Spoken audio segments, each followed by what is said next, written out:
एक प्यारी शादी, एक छोटी सी बेटी और एक खुशहाल परिवार। लेकिन एक व्हाट्सएप मैसेज ने सब कुछ बदल दिया। एक पत्नी अपने ही पति की कातिल कैसे बन गई, और एक सीमेंट से भरा ड्रम इस केस का सबसे बड़ा सबूत कैसे बना।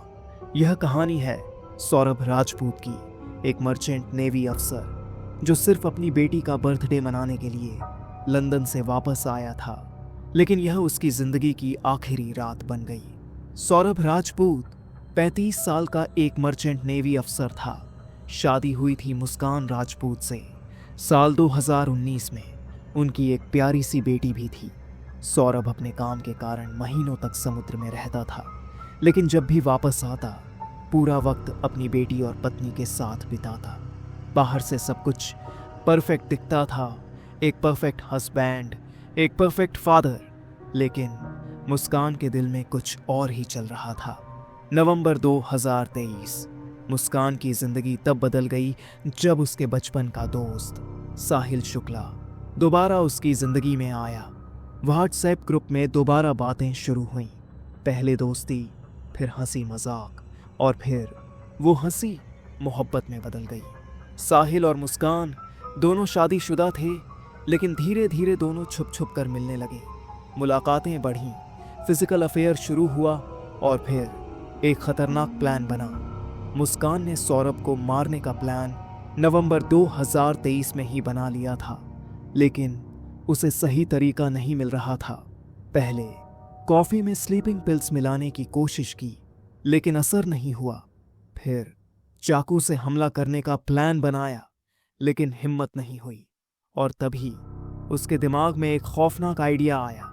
गूगल पर सर्च किया, लाश को कैसे गायब करें, सीमेंट में डेड बॉडी कितने दिन तक छुप सकती है। मर्डर का प्लान तैयार था। 3 मार्च की रात मुस्कान ने घर पर स्पेशल डिनर बनाया।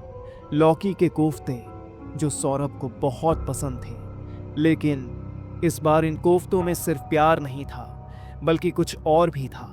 उसने खाने में सेडेटिव्स मिला दिए जो सौरभ को धीरे धीरे बेहोश कर रहे थे। रात 10:30। जैसे ही सौरभ ने खाना खाया उसकी तबीयत बिगड़ने लगी।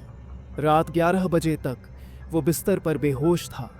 11:30 मुस्कान ने साहिल को घर बुलाया। साहिल एक तेज धार वाला कसाई चाकू लेकर आया था। मुस्कान एक कोने में खड़ी थी, और देखते ही देखते साहिल ने सौरभ के गले पर एक तेज वार किया। गला कट चुका था, खून का फव्वारा निकल पड़ा। सौरभ छटपटा रहा था, लेकिन कुछ ही सेकंड्स में वो मर चुका था। अब सबसे बड़ा सवाल, लाश को कैसे छुपाया जाए। सुबह 3 बजे मुस्कान और साहिल ने एक ब्लू प्लास्टिक ड्रम निकाला। ड्रम में सीमेंट मिलाया, एक गाढ़ा पेस्ट तैयार किया। फिर सौरभ की लाश को उस ड्रम में डाल दिया और ऊपर से सीमेंट भर दिया। जब सीमेंट सूख गया तो वो एक नॉर्मल कंस्ट्रक्शन ड्रम लगने लगा। किसी को शक भी नहीं हो सकता था। मर्डर के अगले ही दिन मुस्कान और साहिल मेरठ के एक मॉल में शॉपिंग कर रहे थे। सेल्फी ले रहे थे, हंस रहे थे, जैसे कुछ हुआ ही नहीं। साहिल ने मुस्कान को एक डायमंड रिंग भी गिफ्ट की। और सबसे शॉकिंग बात, होली के दिन यानी सिर्फ 11 दिन बाद दोनों रंग खेल रहे थे, नाच रहे थे, जैसे कुछ हुआ ही नहीं। लेकिन सच हमेशा छुप नहीं सकता। 16 मार्च को मुस्कान ने अपनी मां से कहा, मुझसे नहीं हो रहा, मैंने सौरभ को मार दिया। उसके माता पिता के पैरों तले जमीन खिसक गई। तुरंत पुलिस को कॉल कर दिया गया। पुलिस ने जब घर की तलाशी ली तो उनकी नजर गई उस नीले सीमेंट के ड्रम पर। ड्रम को तोड़ा गया और अंदर से एक सड़ी गली लाश निकली। डीएनए टेस्ट में कंफर्म हुआ ये सौरभ राजपूत का शरीर था। 20 मार्च मुस्कान और साहिल को कोर्ट में पेश किया गया। बाहर पब्लिक उग्र हो चुकी थी। लोग साहिल को मारने की कोशिश कर रहे थे। अब सवाल ये है, मुस्कान और साहिल को फांसी मिलेगी या ये केस और उलझेगा।